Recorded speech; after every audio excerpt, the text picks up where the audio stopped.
Hello and नमस्ते दोस्तों। आज हम एक नई ट्यूटोरियल लेके हाजिर है और ये ट्यूटोरियल बिल्कुल एजुकेशनल पर्पस से है और आपको बाज़ार के बारे में, शेयर बाज़ार के बारे में पूरी जानकारी देने के इरादे से बनाई गई है दोस्तों। तो वीडियो में बने रहे और पूरी ट्यूटोरियल सीखें।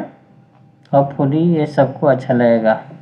दोस्तों, जब हम शेयर बाज़ार की बात करते हैं तो सबसे पहले हमें ये समझने की ज़रूरत है कि निवेश क्यों करना चाहिए। तो निवेश क्यों करना चाहिए के बारे में हम पहले एक्सप्लेन करते हैं, फिर हम धीरे धीरे सारे बाज़ार के बारे में एक्सप्लेन करेंगे, जैसा कि इस आपके स्क्रीन में आपके सामने दिख रहा है। दोस्तों, निवेश क्यों करना चाहिए, उपरोक्त प्रश्न पर विचार करने से पहले आइए यह हम समझें कि यदि कोई व्यक्ति ऐसा ना करने का निर्णय ले तो क्या होगा।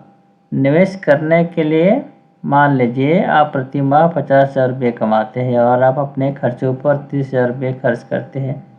जीवन यापन की लागत जिसमें आवास, भोजन, परिवहन, खरीदारी, चिकित्सा आदि शामिल है।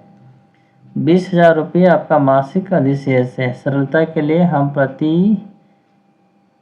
इस चर्चा में आयकर पर चर्चा की गई।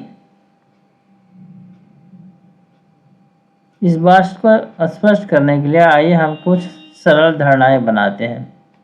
नियोक्ता इतना दयालु है कि वह आपको हर साल 10% वेतन वृद्धि देता है। जीवन यापन की लागत में वर्ष दर वर्ष 8% की वृद्धि होने की संभावना है। आप 30 वर्ष के हैं और 50 वर्ष की उम्र में सेवानिवृत्त होने की योजना बना रहे हैं। इससे आपके पास कमाने के लिए 20 वर्ष और बचेंगे। आप रिटायर होने के बाद काम करने का इरादा नहीं रखते। आपका खर्च है तय और नहीं पुनर्निर्माण कोई अन्य व्यय। शेष 20,000 रुपये प्रति माह नकद के रूप में रखा जाता है। इन मान्यताओं के आधार पर तालिका 1.1 के अनुसार 20 वर्षों में नकदी शेष कैसे दिखेगा। दोस्तों, इस तालिका में देखें कुछ 20 वर्षों में नकद शेष अगर एक थे। हेलो दोस्तों, निवेश पर एक नोट हम समझते हैं। निवेश में सभी परिसंपत्ति वर्गों का बेहतर मिश्रण होना चाहिए। विभिन्न परिसंपत्ति वर्गों के बीच अपने निवेश को विविधतापूर्ण बनाना समझदारी है। परिसंपत्ति वर्गों में धन आवंटित करने की तकनीक को परिसंपत्ति आवंटन कहा जाता है। उदाहरण के लिए, एक जुआ पेशेवर अपनी उम्र और निवेश के वर्षों को देखते हुए ज्यादा जोखिम उठाने में सक्षम हो सकता है। आमतौर पर निवेशक को अपने निवेश योग्य राशि का लगभग 70% इक्विटी में, 20% कीमती धातुओं में और बाकी फिक्स इनकम निवेश में लगाना चाहिए। इसी तर्क के साथ एक सेवानिवृत्त व्यक्ति अपनी बचत का 80% निश्चित ब्याज दर में निवेश कर सकता है, 10% इक्विटी बाजार में और 10% कीमती धातुओं में।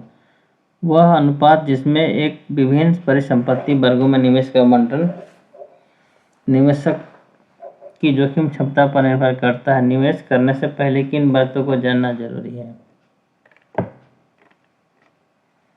निवेश करना एक अच्छा विकल्प है, लेकिन निवेश करने से पहले इसके संभावित जोखिमों के बारे में जानना अच्छा होता है।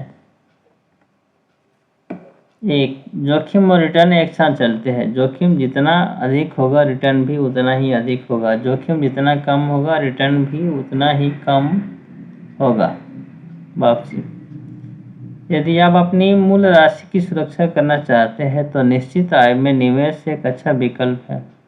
यह अपेक्षाकृत कम जोखिम भरा है। हालांकि जब आप मुद्रास्फीति के रिटर्न समायोजित करते हैं तो आपको पैसे खोने का जोखिम होता है।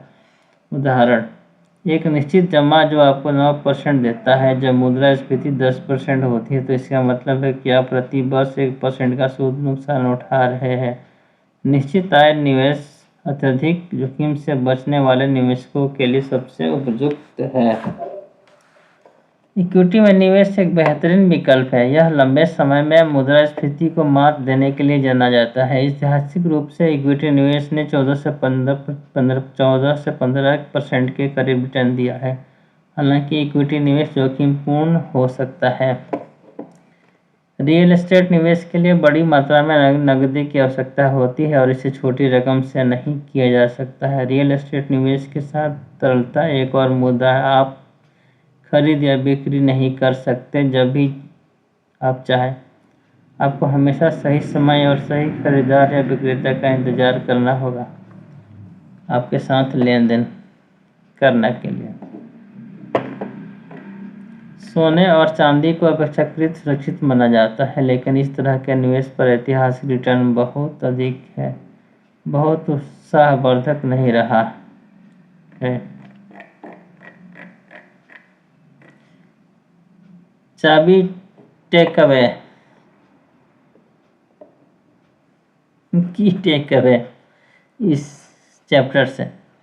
निवेश करना को सुरक्षित आपका भविष्य करने के लिए निवेश जरूरी होता है। निर्धारित अवधि के अंत में आप जो कोष बनाना चाहते हैं वह ब्याज दर के प्रति संवेदनशील है। निवेश से मिलने वाला रिटर्न दर में थोड़ा सा बदलाव भी कोष पर बड़ा असर डाल सकता है।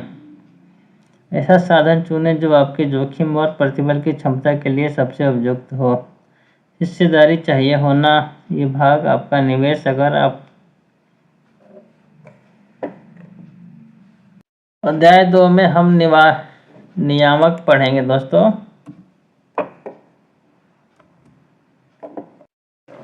सबसे पहले हम समझते हैं कि शेयर बाजार क्या है। इक्विटी में निवेश करना एक महत्वपूर्ण निवेश है जिसे हम मुद्रास्फीति को मात देने वाले रिटर्न प्राप्त करने के लिए करते हैं। पिछले अध्याय से हम यह निष्कर्ष निकाल पाए थे। ऐसा कहने के बाद हम इक्विटी में निवेश कैसे करते हैं स्पष्ट रूप से, इससे पहले कि हम इस विषय पर आगे बढ़ें, यह पूर्व है यह समझना अत्यंत महत्वपूर्ण है कि इक्विटी किस परिस्थिति तंत्र में काम करती है।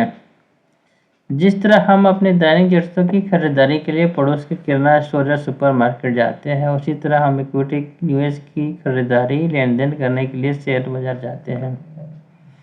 शेयर बाजार वह जगह है जहां हर कोई जाता है जो शेयरों में लेन देन करना चाहता है। सरल शब्दों में लेन देन का मतलब है खरीदना और बेचना। व्यापारिक तौर पर आप शेयर बाजार के जरिए लेन देन किए बिना इन्फोसिस जैसी सार्वजनिक कंपनी के शेयर नहीं खरीद बेच सकते। शेयर बाजार का मुख्य उद्देश्य आपके लेन देन को आसान बनाना है, इसलिए अगर आप शेयर बाजार के खरीदार हैं तो शेयर बाजार आपको विक्रेता से मिलवाने में मदद करता है और इसके विपरीत। अब सुपरमार्केट की तरह शेयर बाजार ईंट और मोटार के रूप में मौजूद नहीं है, यह इलेक्ट्रॉनिक रूप में मौजूद है। आप अपने कंप्यूटर से इलेक्ट्रॉनिक रूप से बाजार तक पहुंचते हैं और उसका संचालन करते हैं। आपके लेन देन शेयरों की खरीद और बिक्री को नियंत्रित।